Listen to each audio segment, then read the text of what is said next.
Hi dears, welcome to my channel.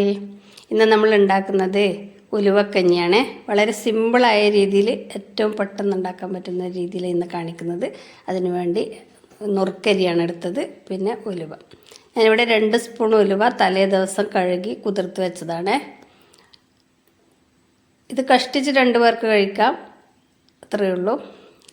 കുറഞ്ഞ രീതിയിലാണ് ഉണ്ടാക്കുന്നത്. പിന്നെ 1/2 ഗ്ലാസ് നുറുക്കരിയാണ് എടുത്തത്. അല്ല, തവിടുള്ള അരി എടുത്താൽ നല്ലതാണ്. നിങ്ങൾക്ക് വേണമെങ്കിൽ ഞവരരി എടുക്കാം, പിന്നെ പച്ചരി എടുത്തിട്ട് ഉപയോഗിക്കാം, അല്ലെങ്കിൽ നമ്മുടെ മട്ടിയരി ഒന്ന് നുറുക്കിയെടുത്തിട്ട് അതും ഉപയോഗിക്കാം.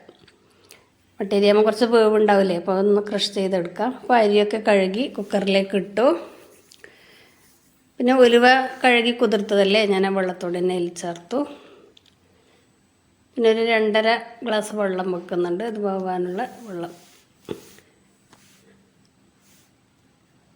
പിന്നെ നുറുക്കരി ആയതുകൊണ്ട് പെട്ടെന്ന് വേവും, ഉലുവ കുതിർന്നതും അല്ലേ. അപ്പം ഞാൻ 2 വിസിലിനാണ് വേവിച്ചെടുത്തത്. അത് വേകുമ്പോഴത്തേക്ക് ഇതിനകത്തേക്ക് ഒഴിക്കാൻ ഒരു ചെറിയ അരപ്പ് റെഡിയാക്കണം. അപ്പോൾ തേങ്ങ നിങ്ങൾക്ക് വേണമെങ്കിൽ തേങ്ങ ചിരവി ഇടാം, എളുപ്പത്തിന് വേണമെങ്കിൽ. പക്ഷേ ഇങ്ങനെ അരച്ചിട്ട് ഇടുമ്പോൾ അതിൻ്റെ ആ തേങ്ങാപ്പാലിൻ്റെ ടേസ്റ്റും കൂടെ വരും. ഒരു 1/2 സ്പൂൺ ജീരകം, ഒരു 2-3 കൊച്ചുള്ളിയും കൂടെ, ചെറിയ ഉള്ളിയും കൂടി ഇട്ട് ഒന്ന് ക്രഷ് ചെയ്തെടുക്കും. നന്നായി അരിയുന്നൊന്നുമില്ല, എന്നാലും കുറച്ചൊന്ന് അരച്ചെടുക്കുക.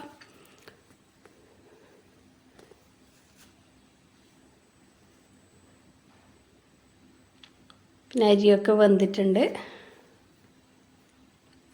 അതിലേക്ക് നമ്മൾ അരച്ച് വെച്ച കൂട്ടും കൂടെ ചേർത്ത് കൊടുക്കുക. ഉലുവക്കഞ്ഞിയൊക്കെ നമ്മുടെ ആരോഗ്യത്തിന് വളരെ നല്ലതാണ്. ഷുഗറുള്ളവർക്കൊക്കെ പ്രത്യേകിച്ച് ഈ രീതിയിൽ ഉണ്ടാക്കുന്നത്, മധുരമൊന്നും ചേർക്കാതെ ഉണ്ടാക്കുന്നത് വളരെ നല്ലതാണ്. അപ്പോൾ അതിനകത്തേക്ക് നമ്മൾ അരപ്പ് ചേർത്ത് കൊടുത്തു, കുറച്ച് വെള്ളം കൂടി ഒഴിച്ചു കൊടുക്കുന്നു. കഞ്ഞിയായിട്ടല്ലേ ഉണ്ടാക്കുന്നത്, ഒരുപാട് വെള്ളം ഒഴിക്കണ്ട, തണുക്കുമ്പോൾ കുറച്ച് കുറുകുകയും ചെയ്യും. അപ്പോൾ നല്ലപോലെ ഇളക്കി മിക്സ് ചെയ്യുക. ഉപ്പ് ചേർക്കണേ. പിന്നെ മധുരം ആണ് വേണ്ടതെങ്കിൽ ഈ സമയത്ത് വെല്ലം, ശർക്കര ചേർത്ത് മധുരത്തിൻ്റെ രീതിയിലും ഉണ്ടാക്കാം. ഞാനിവിടെ മധുരമില്ലാതെയാണ് ഉണ്ടാക്കുന്നത്.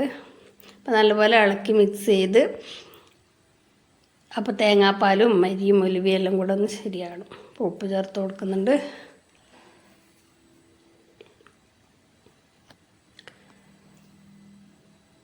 ഒന്ന് തിളച്ച് വന്നാൽ ഉലുവക്കഞ്ഞി റെഡിയായി. ഒരുപാട് നേരം ഇട്ട് തിളക്കൊന്നും വേണ്ട, കുറച്ച് നേരം ഒന്ന് തിളച്ചാൽ മതി. നല്ലോണം ഒന്ന് തിളവൊന്ന് അടിച്ച് നോക്കാം.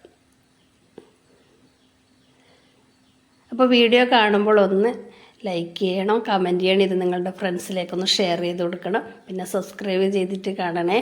അപ്പോൾ നിങ്ങളുടെ സപ്പോർട്ട് വേണം. അപ്പോൾ നമ്മുടെ ഉലുവക്കഞ്ഞി ഇവിടെ റെഡി ആയിട്ടുണ്ട്. ഒന്നുകൂടി അടച്ച് വെച്ച് നല്ലപോലെ ഒന്ന് തിള വരാൻ വെക്കുന്നുണ്ട്. ഉലുവക്കഞ്ഞി റെഡി ആയിട്ടുണ്ട്. ഇപ്പോൾ സെർവ് ചെയ്യാം. ഇത് ഒരുപാട് തണുത്തിട്ട് കഴിക്കരുത്, ചൂടോടെ കഴിക്കുന്നതിനാണ് നല്ല ടേസ്റ്റ്. അപ്പോൾ നിങ്ങളൊക്കെ ഇത് ഉണ്ടാക്കാറുണ്ടോ, ഇങ്ങനെ തന്നെയാണ് ഉണ്ടാക്കാറ് എന്നൊക്കെ ഒന്ന് കമൻറ്റ് ചെയ്യണേ. അപ്പോൾ നിങ്ങൾ ഉണ്ടാക്കുന്ന രീതിയും കൂടി ഒന്ന് പറഞ്ഞോളൂ. Thank you.